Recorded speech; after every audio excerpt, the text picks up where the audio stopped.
আওয়াজ করে বলেন, আল্লাহর রাগ বেশি না দয়া বেশি? আল্লাহর যদি রাগ থাকতো আমরা বাঁচতে পারতাম?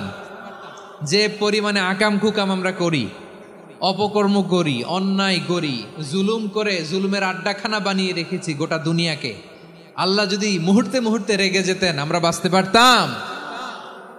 মহাবিশ্ব সৃষ্টির পরেই তিনি আরশের উপরে লিখেছেন সাবাকাত রাহমাতি গাদাবি, মানে আমি আমার দয়ার কাছে আমি আল্লাহর ক্রোধ, রাগ, ক্ষোভ এটা পরাজিত হয়েছে। সুবহানাল্লাহ বলেন। আবার বিষ্ণু বললেন জাআলাল্লাহুর রাহমাতা মিয়াতা জুজ, আল্লাহ দয়ার ভালোবাসাকে 100 টুকরা করলেন। 99 টুকরা দয়া মায়া ভালোবাসা আল্লাহ নিজের কাছে রেখে দিলেন, আর 1 টুকরা দয়া মায়া ভালোবাসা আল্লাহ গোটা বিশ্বের সবার মাঝে ঢেলে দিলেন। দয়া মায়া ভালোবাসা 100 টুকরা করে আল্লাহ নিজের কাছে রাখছেন কয় টুকরা? সবাই বলেন 99 টুকরা। আর গোটা বিশ্বের সবার মাঝে ভাগ করে দিয়েছেন কয় টুকরা? এবার এই 1 টুকরার নমুনা দেখেন তো পৃথিবীতে। স্বামী স্ত্রীর জন্য কত ভালোবাসা, বন্ধু বন্ধুর জন্য কত ভালোবাসা,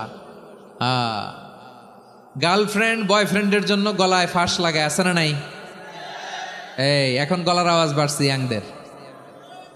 হুজুর এখন গার্লফ্রেন্ড বয়ফ্রেন্ডের ভিতরে ঢুকছে, এখন আমরা আছি হুজুর। জেগে উঠছে বারুয়া খালি।